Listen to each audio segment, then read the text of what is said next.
Hi everybody, we're here in Alameda, California at the Fairlawn office, and we're going to show you Sidney 38 2002. That is a pure race boat. If you're looking for a race boat, you should really be considering this boat. The previous owner had raced this boat down in Monterey pretty much every race that went on down there, and he was always at the top of the circle, winning most of the races. He also participated in 12 big boat series up here in the bay and won 2 of those for his class. So come on aboard Bustin' Loose. It's a Sidney 38 2002. Great boat. Follow me on to the boat. Huge carbon fiber wheel. Makes it really easy to drive the boat when you're racing, being really accurate with where you're going and setting the boat up. Tacking is real easy. You got this big cockpit back here. Makes it easy for your crew to be working all the sails. The captain can also be working the main sheet if you don't have enough crew or you're running a double-handed race. But just a great platform here for racing. You can walk around this wheel. There's a center footrest here that can be used just to brace yourself. So if you're on attack on either side, that you've got something to put your feet against. All the controls are run to the back, so you don't have to go forward except for setting the spinnakers, of course. You can do all your sail controls right back here, right in the cockpit. So real easy sailing, but a really serious racing boat. The standing rigging on this boat is stainless steel rod rigging, and it was just replaced. It hasn't even been in one race yet, so brand new standing rigging. There's 12 or 14 sails that come with the boat, including 5 spinnakers.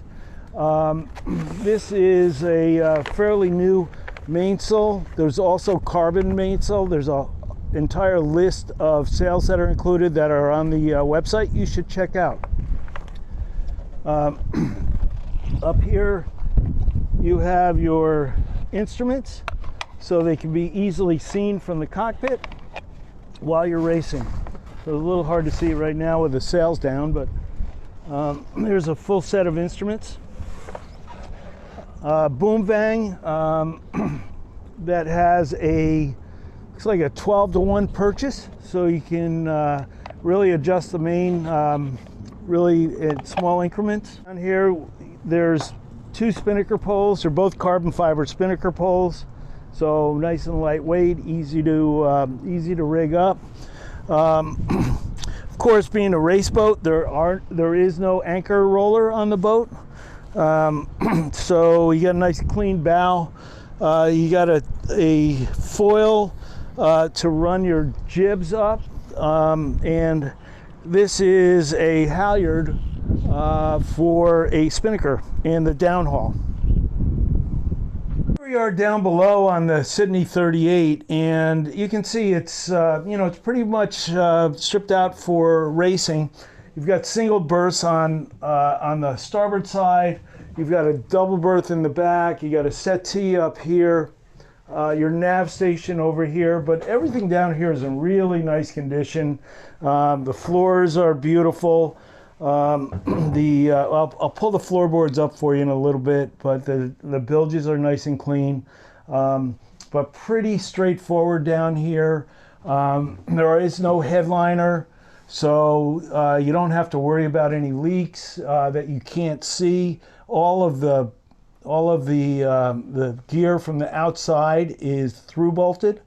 So if you need to tighten up any bolts or anything, they're easily accessible.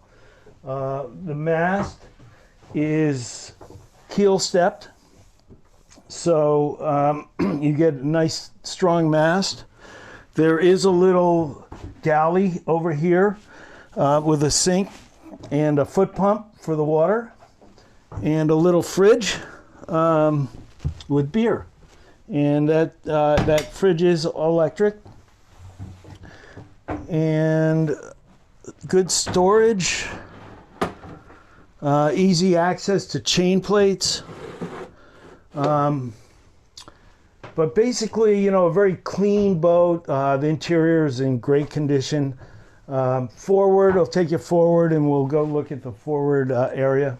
So up here, this is just for sail storage, and there's also a head here. So there is a head on the boat. It's a hand pump Japsco. There's a little sink here also. And then forward here is just sail storage. So right now there's just a spinnaker up here. This is like a ½ ounce chute.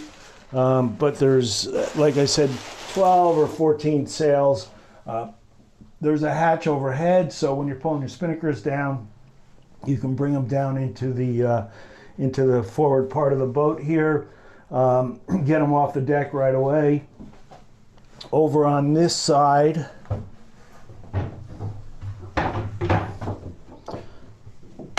there's running rigging, sheets and guys, and all sorts of running rigging for your spinnakers and your asymmetricals and your symmetricals. And also back here is the emergency tiller. If you ever need an emergency tiller, it is here. It's handy. It's required on all race boats anyways, but it's easy to get to. Most of this boat is just bare fiberglass on the inside, gel coated here, painted here. So it's easy to keep clean. You're not going to bang it up. There is a door for up here. You see the door. If you want to close off this area to use the bathroom. Double berth and sail storage. With 12 to 14 sails, you'll need a lot of sail storage. The little seat that I'm sitting in with little cubbies behind me, you can give one to each one of your crew members so they can stick their personal stuff inside the cubby. And a little ventilation here with some ports so you can actually get some air in here. It feels pretty good.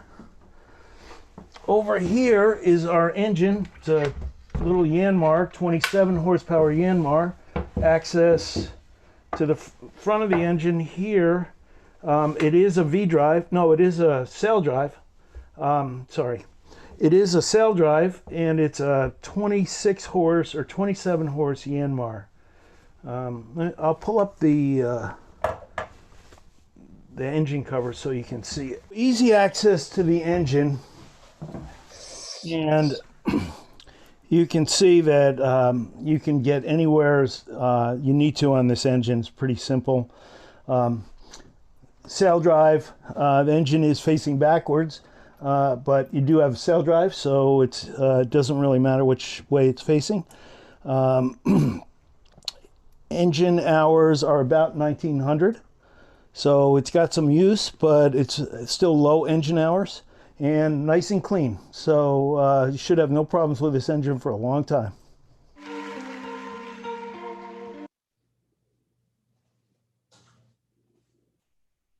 Hey everybody, welcome back. So that was a nice quick walkthrough video on the Sidney 38 2002.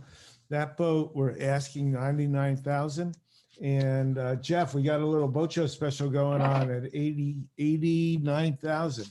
So that is a steal for that boat. You guys should think about it. We're going to talk with Jeff Pulford. He's the owner of the boat. And let's see if we get his video up. I think we had it up, but Jeff, are you online? I can hear you. All right.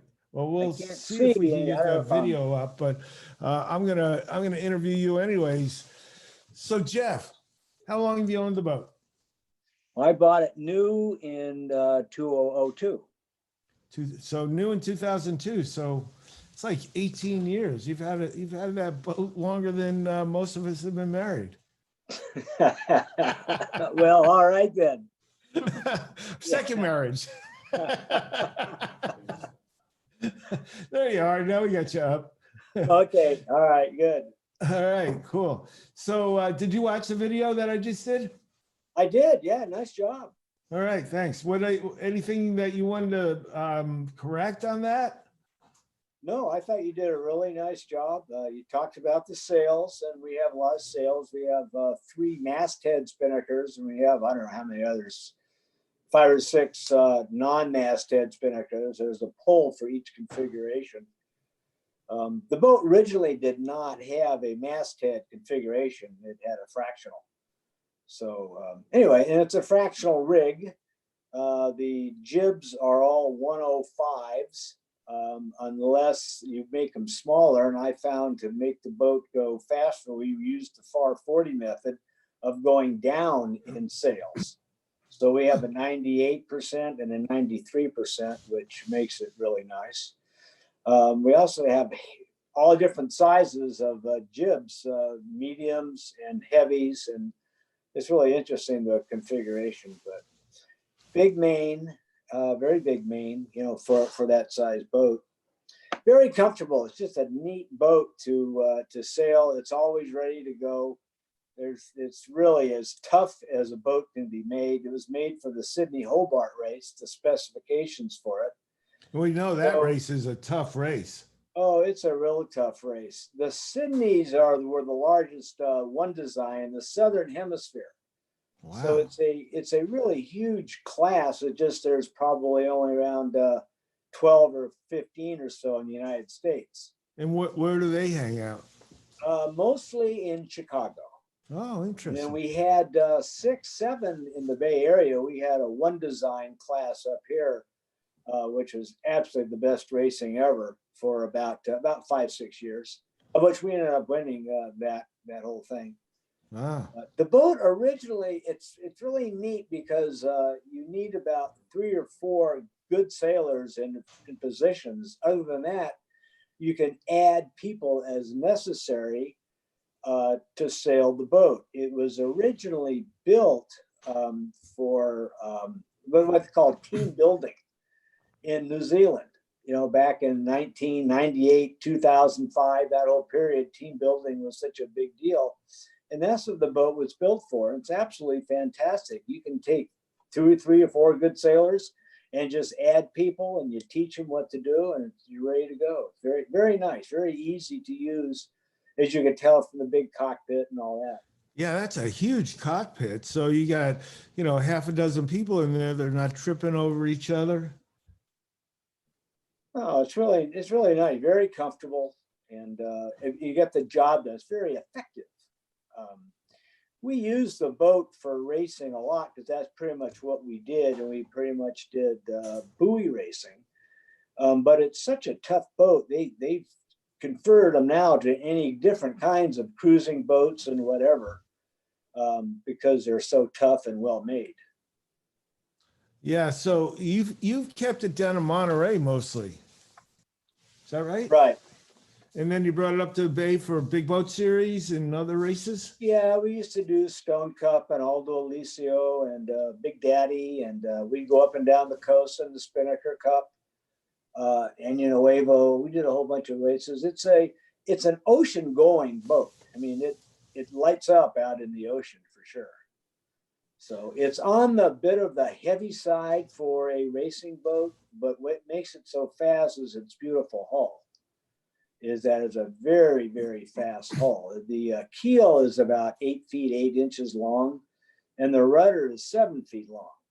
So it's just fantastic in the way that you can sail that boat going downwind, either in a heavy wind on the bay or out in the ocean. Yeah, so I've heard a lot about these Sidney 38s, and I was really glad to get on that boat. And she's definitely a beauty. Tell us a little about the racing history. You mentioned a few of the races. Tell us a typical season and kind of what trophies you've won and yacht clubs that you've been at. Well, we raced out of Monterey most of the time and raced probably about 50, 60 races a year there. And we always did real well. We have very good competition, lots of Olsen 30s and Sovereigns and that type of thing. So we always, had to work hard to make sure that we did well, and we did. But we always wanted to get to a bigger pond. And so that's when we went to the Bay. We would race about 4 regattas a year up there. And we ended up winning all of them at least once or twice or 3 times.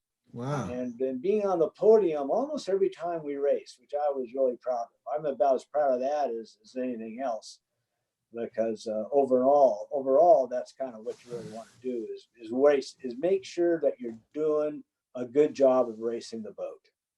And I think that's where we're at. We had a good bunch of people that were competitive, and they really enjoyed racing the boat fast. So did you have a crew that normally went and raced with you, or would you'd have like one guy that was typically with you, some women? How would you do your crew? Well, a little bit of everything over the years. I've been lucky enough to be racing since around, I don't know, 1965. And through different boats, and then we ended up with some different crew in the early '80s when I had another boat, it was a Santana 3030 GP, and so we ended up having some crew there keep with us. So we got the Sidney 38, and we all kind of stayed together. So we had a kind of a core group of about 5 people that were with us for all this time. And that helped. But in the middle of that, we had lots of people come through, and they loved the program because they wanted to have a fairly serious program where they could win something and still have a lot of fun. So Yeah, that's what we did. That's what we were able to bring on. Lots of gals, lots of juniors, lots of people who are just wanting to go sailing. We could take all different kinds of groups out, kid groups, all that sort of thing, because they knew it was always a good solid boat to go on. So yeah, I wish I knew crew? you back then. I'd be out sailing with you. Yeah, we'd have worked you all right. They always stuck me in the pointy end of the boat. Well, it's really nice having different people on board that boat, because no matter who they are, I can get them working. I can get them sailing the boat. There's lots of different jobs on there. So I always felt if somebody wanted to come sailing, that we'd have them do something on the boat. And it was just such a nice, great platform to do that on. We were able to be successful. Yeah, one of the things that's really striking when you first get on that boat is that wheel. Well, the wheel is fantastic. We've gone 24 knots downwind in that boat. And believe me, when you're going that fast out in the ocean, you need a big wheel. And then on the other hand, when you're doing buoy racing, the driver, we need the weight out as much as possible. So the driver can sit out pretty far away and just use one hand to drive that boat. Right. And see really well at the same time and keep the weight out. So how big is that wheel? It's a very functional wheel, yeah. How big is that wheel? I don't know. I know one thing out here. I mean, I've really enjoyed all the kids. I have pictures of more kids when they come on when they're like 3 and 4 years old, and the wheels way over their head until they get to be like 15, and then they finally get they're a foot over that wheel. It's pretty fun. We have tons of pictures of kids like that. Yeah, that's it's a nice great. big wheel. It went very functional. Yeah, it works really well. That's great. Hey, do we have any questions out there for Jeff while we're talking? If we do, just enter them into the chat or the Q&A. We'll answer them for you. I mean, Jeff's a wealth of knowledge. He probably knows the currents up here in the Bay better than some of these really high class racers. So, not only do you need a good boat to race up here, but you really have to understand currents. Oh, it's part of the whole thing. It's just so much fun. The fog and the wind and the currents and the clubs to go to afterwards, how you act after the race. All kinds of things that go into it. It has always been just so much fun. It's unbelievable. So. Hey, have you ever had a man overboard or picked somebody up out of the water? Oh, yeah. Geez, I think we had 4 big boats in a row where we picked up windsurfers out there. Tired, beat up. We chased them. we chase them from we saw they've been getting in trouble. I mean, this happened year after year. And we chase them and bring them back. We made a lot of friends that way. Yeah, you get them back on board and they were So grateful to see you. half dead. Yeah. And then you point out the great white shark that's swimming around them. I don't think they cared about that by the time we got them on board. They were so tired. You get so cold out there when you're windsurfing that way, and or sailboarding too. It's so much fun up there in the bay that people are just use everything there is to go out there and go sailing. But you know, if you fall in that water, it doesn't take long to get too cold.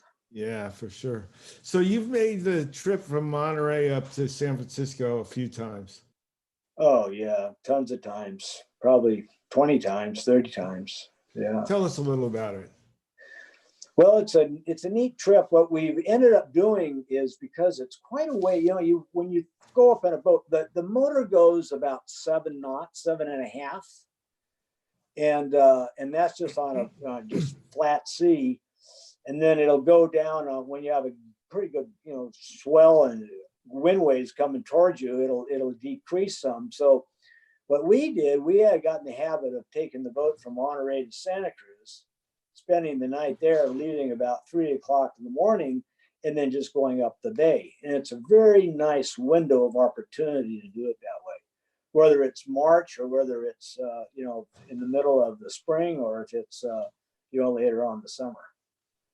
Yeah, it's a beautiful trip, and sometimes you're lucky you can see some whales out there. You know, it's funny, we were out there must have been about 7 years ago, and I saw the first whale I've ever seen in California breach. Wow. And it was right as we were getting closer to San Francisco. And this great hump comes up and breaches. I go, wow, I've never seen that. Been seen it in Hawaii. Now you see it all the time going across the bay. We see it 40, 50 times going across the bay in Monterey now. Oh, do you really? There's that many whales? It's just alive with whales out there for sure. Okay. Hey, we got a question on currents. Kevin, do you want to read that to us? Yeah, I have a question. Can you describe the currents at Crissy Field and the tides there and how they're a little different from the rest of the bay? And I guess that's a start line for a lot of the races for the St. Francis Yacht Club, right? Well, yeah, just in Crissy Field, they kind of go counter to what you think. They go out sooner, they come in sooner. Depends on what you're in, but in Crissy Field, we would very often get as close as we could, you know, going up the shore to get the current that was going out, or at least get a little relief from the current that's coming in. So yeah, it's kind of a sorry, loaded go ahead, question. Geli. So Jeff, what advice would you give to any prospective buyers that are looking to get into racing? What are the things that they should look out for when they're looking at a boat like the Sidney 38? I think you just have to, most people would get into a boat like that already have a program. They already know what's going on. They've had some usually some smaller boats, maybe some larger boats, but they really pretty much know what the program is going to be about. You want to know what the budget is going to be, you know, how, you know, that's going to affect it. You want to know where you're going to be sailing in the area. So that's what I kind of look at. There aren't too many people that would just buy a boat like that and say, well, I'm going to go start racing.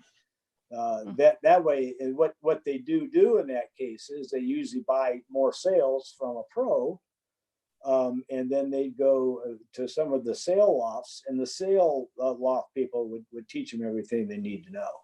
But that would be the quickest way to do it. So you have a pretty big quiver of sails. What condition are they in? Somebody that's going to buy the boat, do they just go out and race, use the sails that you got, or what would you recommend? I think for the first year, there's sails that are all brand new and ready to go for them. We have a 105% jib that was made by Dave Hodges in Santa Cruz sales, Allman sales now. I mean, that's the fastest sale I've ever had. And we have two, we have a 93% and a 98%. They're absolutely fabulous when the wind comes up to about 19, 18, 19. It makes the main totally efficient, and you just faster and can be. So you go down a little bit in size. Mediums is what we use a lot, and we have a new Ullman medium, and we have two quantum mediums. So, and the main is a North carbon main, and it's beautiful. We just last time we sailed, we won with it. So I think it's in great shape. The And spinnaker sales really has a make it- brand new masthead. They call it a 0.6, and then we also have actually I think probably should call it a 2. It's actually they give it a number 2, and then we have a number 4 spinnaker as well, which is kind of like the old 0.75. Yeah, so it sounds like there's a good selection of sails, and you can buy that boat and get out, not have to buy some sails, although we know how racers are. That's their little baby. Let's buy a new sail. Well, it's kind of like that. When we were building our program, I loved buying a new sail and having a pro come with us from one of the sail offs, and our learning curve would go up dramatically. Yeah. By doing that. So it's pretty well worth it overall. And they're not that expensive. And they last for quite a while now. So that's good. Yeah. Especially up in these latitudes, it's not like we have big UVs out there that you really have to worry about it. And the amount that you have them up, you're not going to really get UV damage from them. Just maybe get them stretched out after using them for a bunch of seasons racing, but probably no UV damage. Well, one of the neatest things we ever had on that boat is I got a dehumidifier right off the bat. And that boat has always been dry and beautiful on the inside. It's never been put up wet. It's always been nice. Put the dehumidifier on anything in the sails, it would dry up. And it's just been a beautiful thing for that boat. Yeah, if you go on that boat now, you go down below, she is really pretty. Bilges are clean. All the woodwork is really nice. It's in really good condition. The engine's really clean. Nothing to do on that boat to hop on and go racing. Well, that's why I always like to keep it. I like to keep it so it's ready to go. It's been raced. It's been raced pretty hard. But I've never put a hole in the boat. You won't find a drilled hole in that boat anywhere. Oh, and nobody's run into you and put a hole in the boat either? It's still a stock Sidney 38. It's a totally stock Sidney 38. So if anybody wants to, modify it, well, they can have at it, but they start out with what it's supposed to be. How many Sidneys are left in the Bay, do you know? Or Bay Area? Well, there's 2 more in Santa Cruz. 2 more in Santa Cruz. Right. Did you race against them a lot? Oh, a lot. Oh, yeah, for sure. Yeah. Hundreds of times, probably. Hundreds. So tell us a little about the racing scene down in Santa Cruz or down in Monterey. Was it Santa Cruz racing mostly, Monterey, or you go between them, or? We go in between them. Our home port's Monterey, so we do all the Wednesday night races and all their weekend races and all their specialty races, which adds up to a lot. Yeah. And they have a lot of good sailors in Monterey. And so it was always really very competitive. We were always on handicap system. So there's no running away with anything, but we always had the goal of making ourselves better. And so we did really well with the racing in Monterey. But it was very nice. You go up, you park the car up there and you walk down, and all of a sudden, 15 minutes later, you're out in the water going to go racing.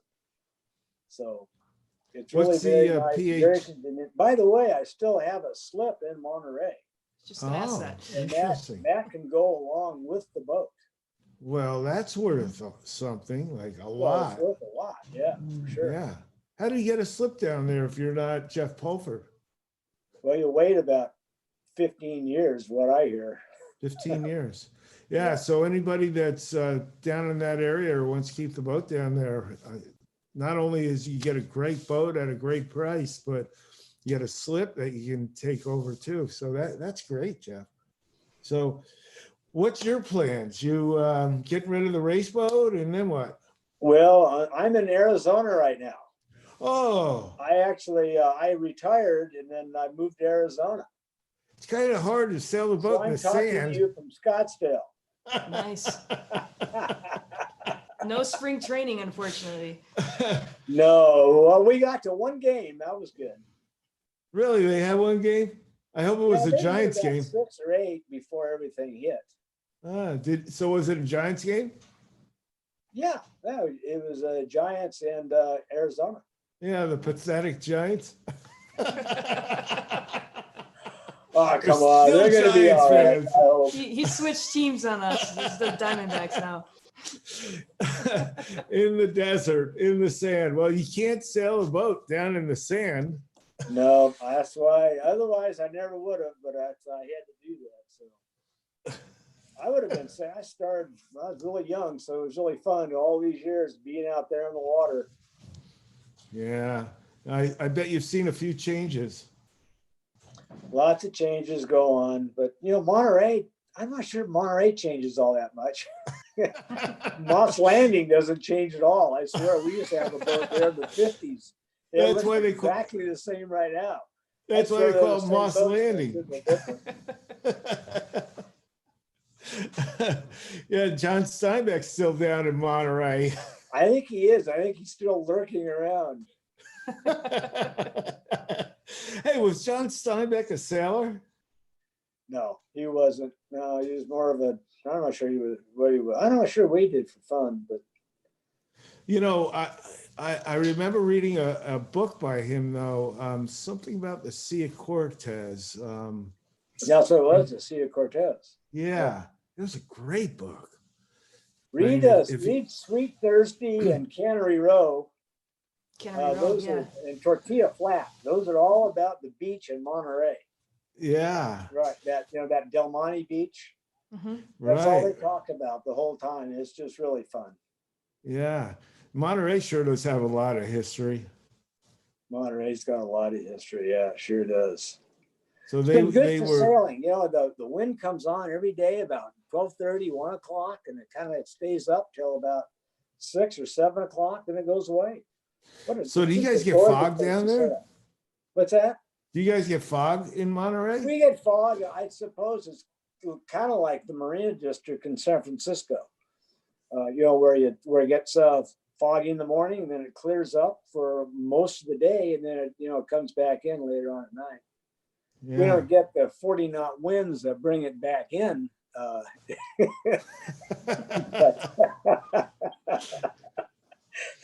Well, you must be going through a little bit of a shock down in Arizona, especially with the stay-at-home orders. Well, yeah, it is. I miss the sailing the most, but that's all right.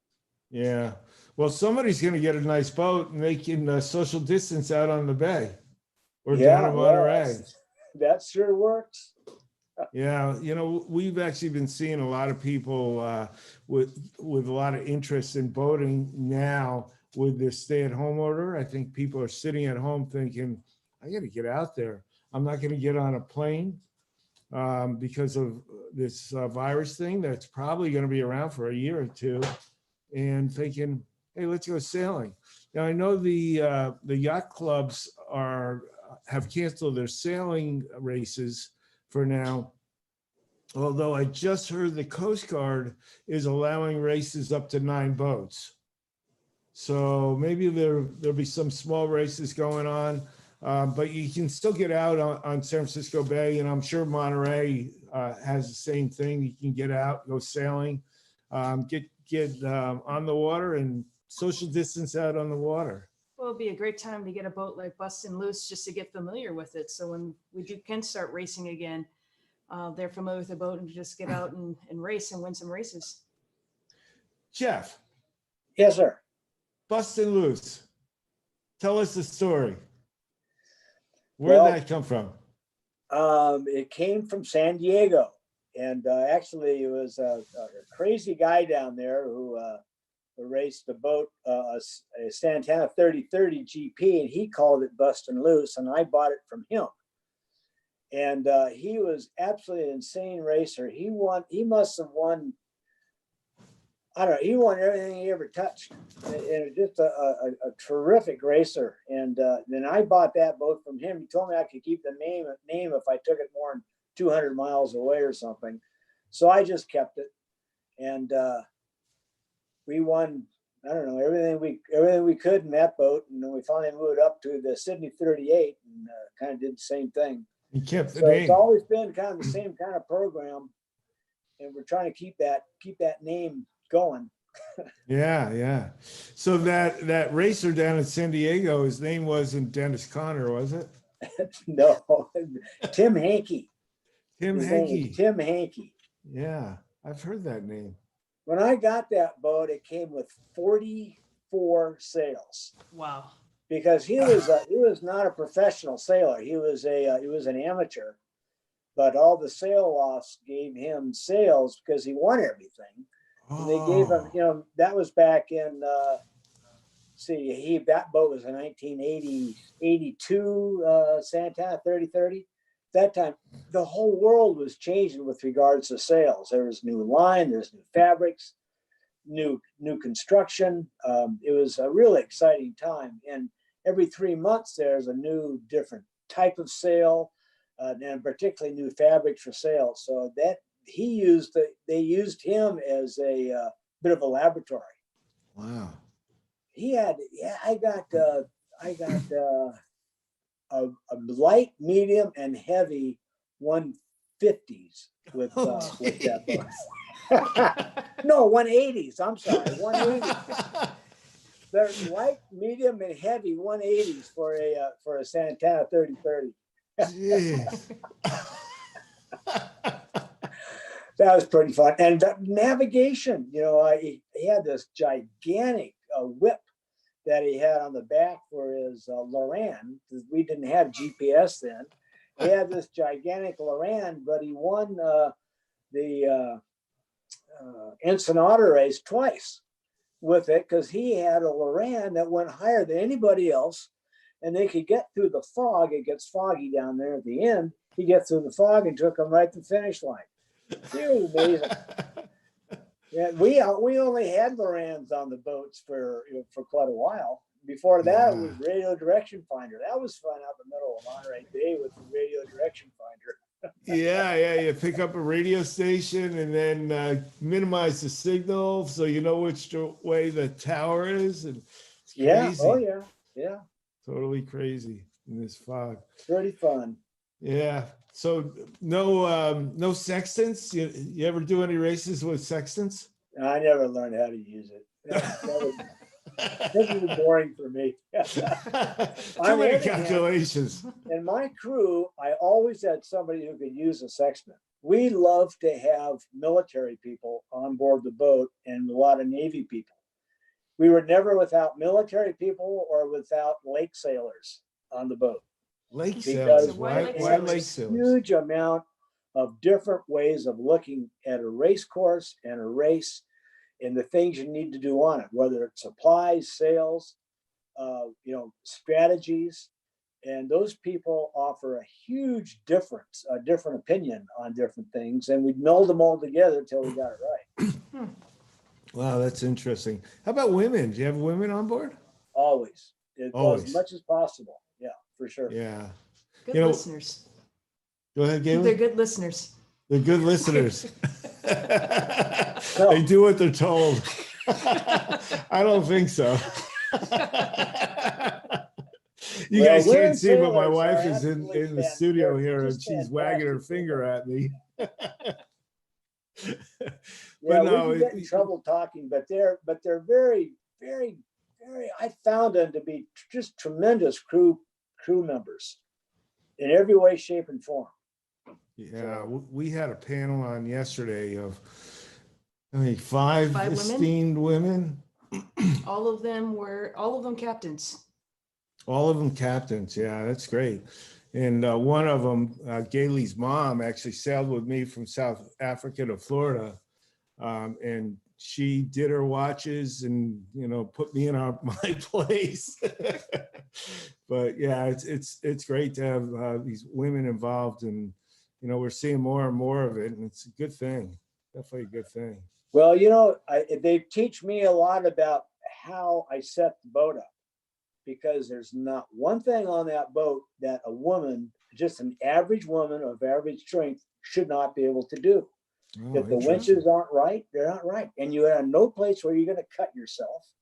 And everything has to work. And there's no reason that just an average, you know, 5'3" gal can't do everything that a guy can do on that boat. And that's why I've always stepped that up as well. Yeah, so buy the boat and he can take your wife or girlfriend or get a whole herd of women and run the boat. Yeah, that's, Oh, God, that's we really had- good. We had 17 Girl Scouts on there one time. 17 Girl Scouts. 17. And then we had 2 teachers on there, and then I had a couple of crew people, so we had a pretty good load. But this is funny, and this is a little sexist, I suppose. But you know what? One of those little girls had to go to the bathroom. Next thing I know, there was a line of 17 girls going down the head. It was the darkest thing you ever seen.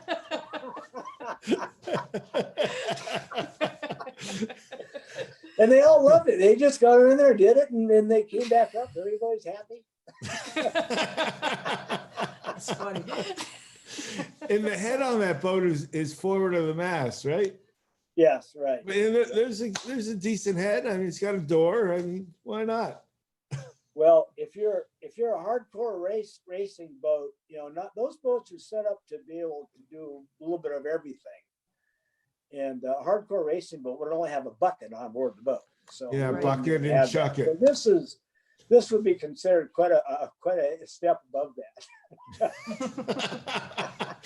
It's even got a toilet seat. It's even got a toilet seat. Yep, mirrors and the whole thing. Yeah. Oh, that's great. Well, Jeff, it's been a pleasure talking to you. And sorry you're down in Arizona suffering in the desert. We're up here in beautiful San Francisco Bay. We're out racing on boats. But you got your fair share in. Oh, So boy, everybody. we did. Yes, we didn't miss anything. That's for sure. So all those people out there listening, this is a 2002 Sidney 38. It's great racing boat. You can take this boat cruising. You'd be the first one to the next anchorage, and you really enjoy this boat. Set up to go. Jeff is a wealth of knowledge. He knows a boat inside and out, and he's available to answer questions before or after you buy the boat. I guess you need something to do down there in the desert when you're sweating away in the middle of the summer. Call Jeff. So the boat's asking $99,000. Special boat price is $89,000. First person to buy a boat from Atomic Tuna at the boat show, you'll get free title work. Trident Title's paying for half of it, and Atomic Tuna is going to kick in the other half. Give us a call and take a look at this boat. It's a really great boat. It's a stunner, great condition, ready to go. So Jeff, thanks a lot. You got anything? Any last words for us? No, I think way to go, and thanks to Geli. You guys are doing a great job. Appreciate it. Thank All right. you. Thanks for joining Thanks. us, Jeff. All Thanks, right. Jeff. Bye-bye. Have a great day. You All too. right, you too. All right, we're going to give away a couple prizes, and then we're going to get tuned up to our next talk, and that's going to be with Linda and Mike, our 425 owners. So first thing we'll give away is a 25% discount from AAA Hull Diving on bottom cleaning. So who's got a boat out there? That is Kevin Courtney. Kevin Courtney. All right, Kevin. 25% discount on bottom cleaning from AAA Hull Diving. And let's give away another hat. How about Michelle DeGullis?